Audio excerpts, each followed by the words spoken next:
So I recently bought this used 2023 Tesla Model Y long range, and I decided to put it to a real test, a 2-day band gig traveling around North Texas.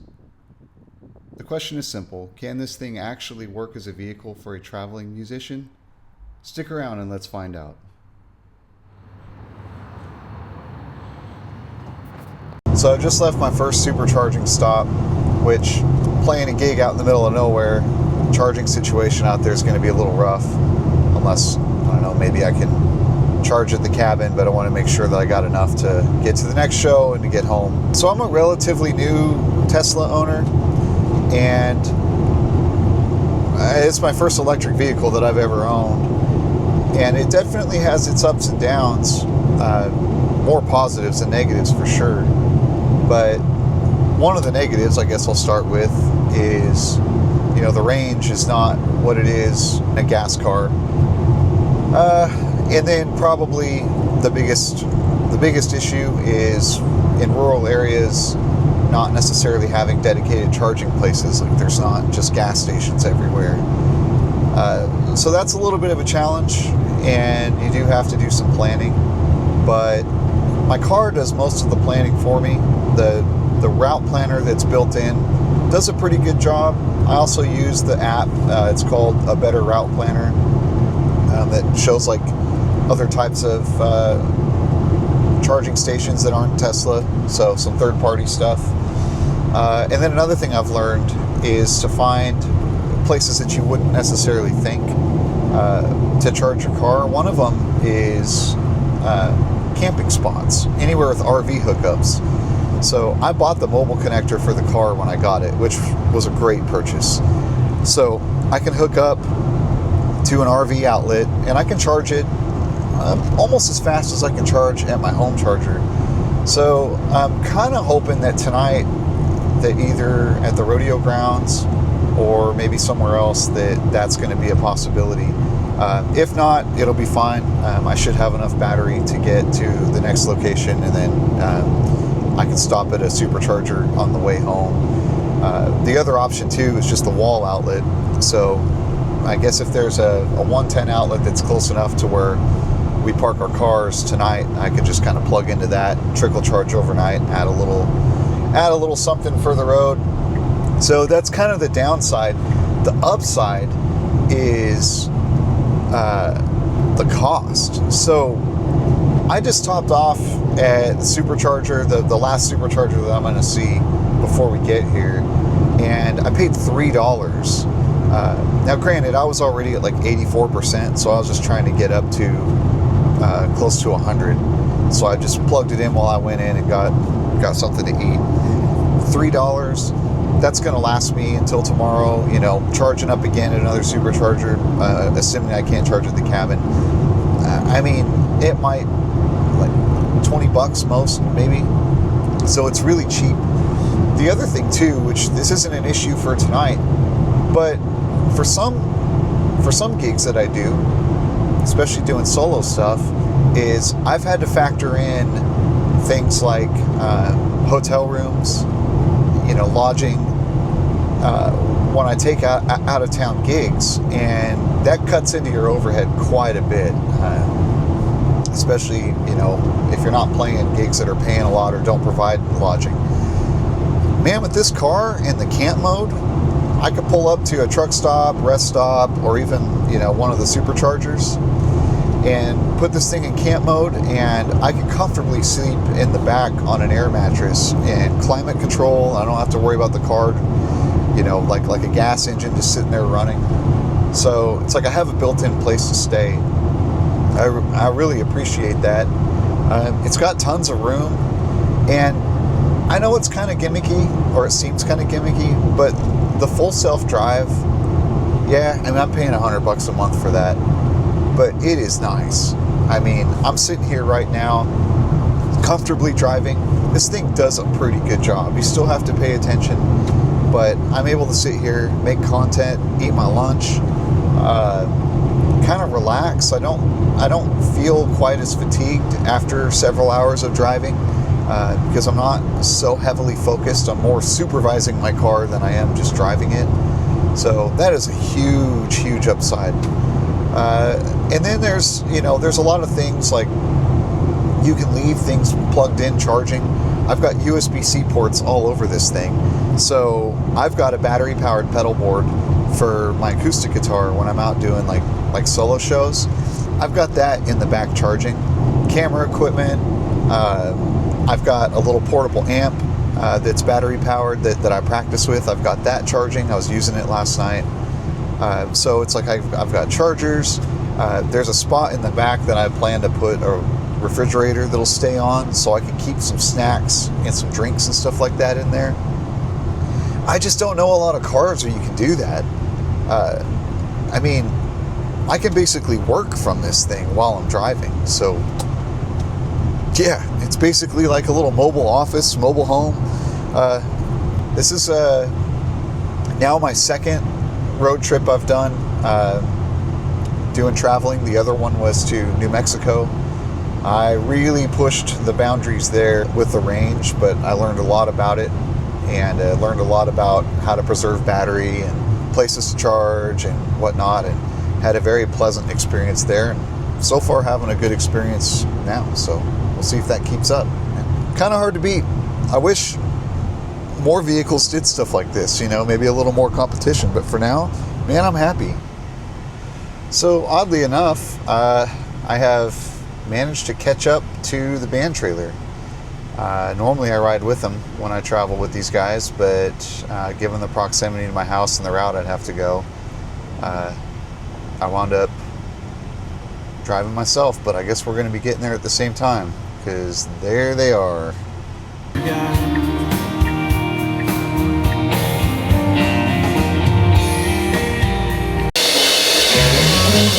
I'm a hard-working man. I wear a steel hard hat. I can ride rope, a hammer and paint, things in my hands most men can't. They could dance if you want to see heaven, brother, here's your chance. I've been sent, spread the message, come on now. God bless Texas, come on now.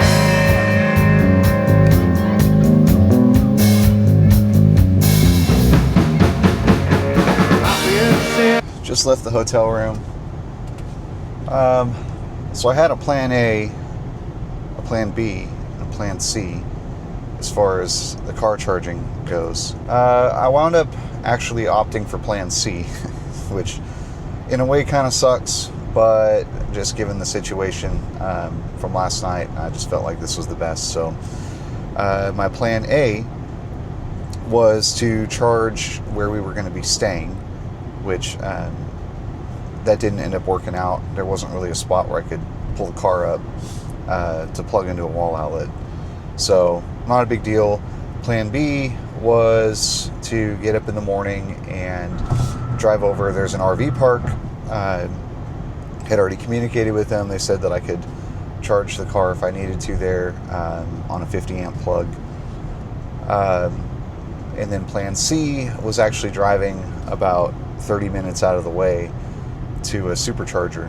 Tried to charge the car at the rodeo grounds last night and kept getting an error.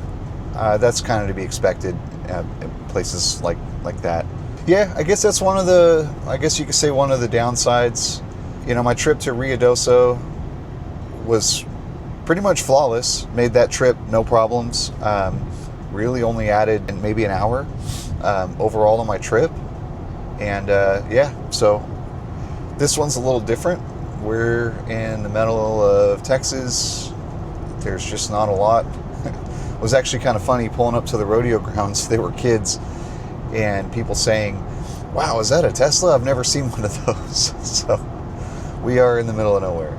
By the way, if you get one of these, you need to learn about what it takes to do these road trips successfully and not to get yourself stranded. A little side note on coffee, if you're a coffee drinker, which I am, I hit a point a while back where I was like, I just really don't want to drink bad coffee anymore. So I got this mug. I know it's kind of covered in stickers. It's an Espro travel press, worth its weight in gold. It's basically a French press built into a coffee mug. I have a Jettle, a little portable kettle that I keep in my bag, and I keep just a Ziploc bag of fresh coffee grounds and a hand grinder. I know it sounds really bougie. It takes like 5 minutes maybe, and I can make a really good cup of coffee. I would have made a video doing it, but in my hotel room, my bandmate was still sleeping. Yeah, you just get to see me drinking it. Highly recommended if you are a coffee drinker and you're on the go a lot. So I'm heading to Vernon, Texas now to hit up the supercharger and grab some breakfast. And I don't know, it's going to add 30-40 minutes to my drive, which isn't ideal, but I'm also awake way earlier than the other band members. And I was just going to be sitting up doing nothing anyway, so I opted to just hit the road. After this charger, I should probably have enough to make it home from the next gig. If it gets to a point where I think it's not quite enough, I'm going to pass through a couple towns that I know that have chargers. So we made it to the charging stop with 12% to spare, so not too bad. Let's go plug this thing in.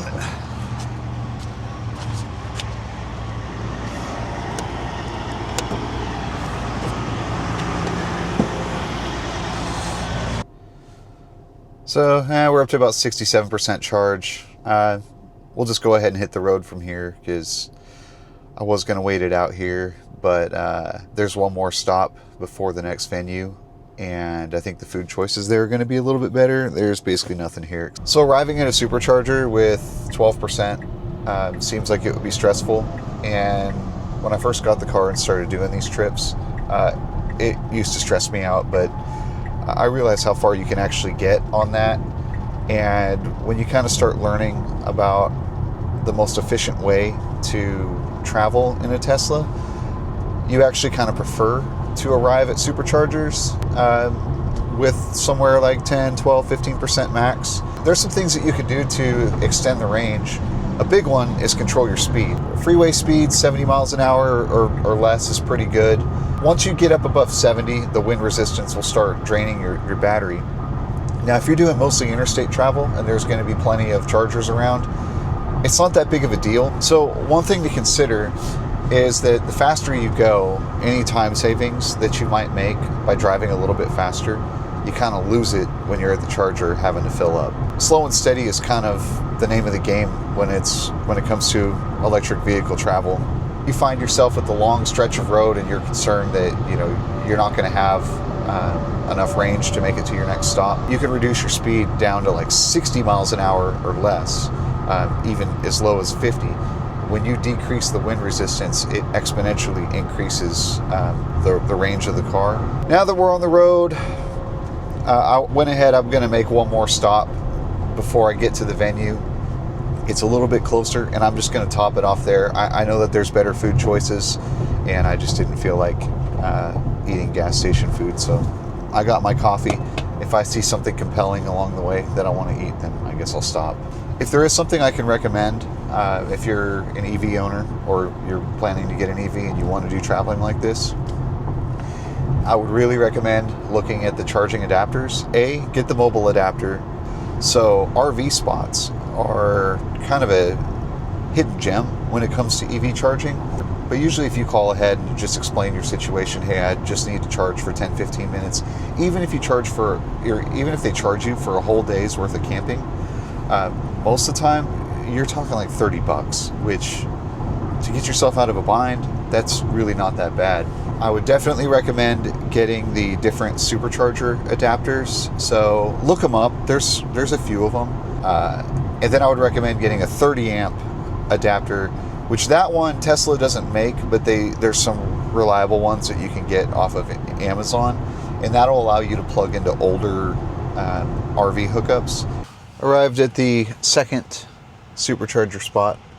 This was probably unnecessary. Could have done this another way, but the reason I chose this path was because we don't have to set up until about 3 o'clock this afternoon, so I've got a lot of dead time. This is the closest charger before I get to the venue, and what I'd really like is to finish tonight and just go straight home. I don't want to have to stop and charge. I don't want to stop at a gas station. I want to get home as quick as possible and get to bed and get ready for the morning. So that's why I went ahead and made the decision to make 2 stops today. I did short charge at the last one, and here probably going to take this up to maybe like 80%, and that should get me home. The town where we're playing does not have a supercharger, at least not that I'm aware of, not a Tesla one at least. So yeah, as far as food goes, one of the reasons that I chose to stop here was because there were better food options than the gas station. Well, I said if I saw something compelling, I was going to stop. There was a Carl's Jr., and as a guy from California, I miss my Carl's Jr. Not the best for you, especially not what I ordered. Double Western Bacon Cheeseburger, the best thing, the only thing on that menu, if you ask me. But every time I see a Carl's Jr.'s, they're not very common in Texas. I got to stop. It's just balance, you know, it's life balance. So this should be my last stop. I'm going to get some video editing done while I'm sitting here. Looks like I'm going to get to the venue early. So probably going to get some work done. May hop in the back and take a nap. Or who knows, if I have time, I may record a acoustic cover or something like that. So we'll see. Man.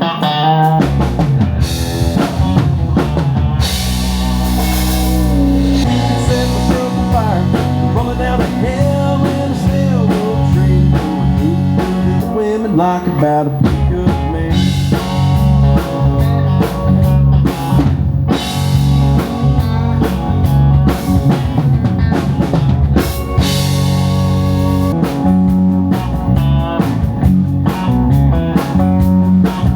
I was driving through Georgia, late July, on a day hot enough to make the devil sigh. I saw a homemade sign.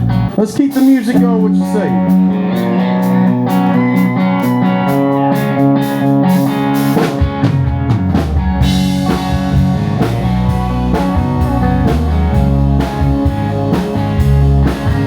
She's been going out with him. She's been going out with me. So finished up the second gig. Now I'm heading home. Right on time. Actually left a little earlier than I thought I was going to.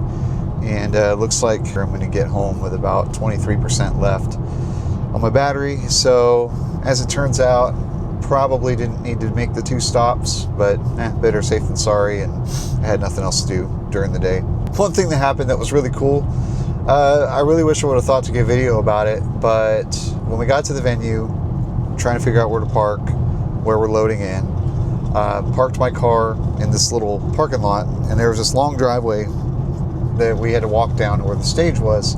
It's really hot outside, and they backed the trailer down, and I was like, man, I gotta run up to my car and grab my bass and my cables and my mic stand. And then I just had this thought, you know what, I'm gonna summon my car. So I got my phone out, got the app. I happened to be just barely close enough that I summoned the car. So the car drives down flawlessly, drives down the little road down to behind the stage, pulls right up to where I'm at, and I pull my stuff out. All these people were looking like, man, that's the most amazing thing I've ever seen. So that is a really cool feature of the Tesla and the self-drive package. One other time I did this, I played a show in Dallas, and I parked in the parking lot, and at the end of the night, it was raining, and I summoned the car at the back of the stage, and the car was able to find a path. It drove right up. I was able to load my stuff in, didn't have to walk as far through the rain to get my car unloaded in. So that's another positive for this car. So I think so far the positives outweigh the negatives. Now I'm just going to kind of relax and let the self-drive do its thing, and I'm just going to kind of sit back and enjoy the ride. But yeah, I would say that this is a great car for a traveling musician.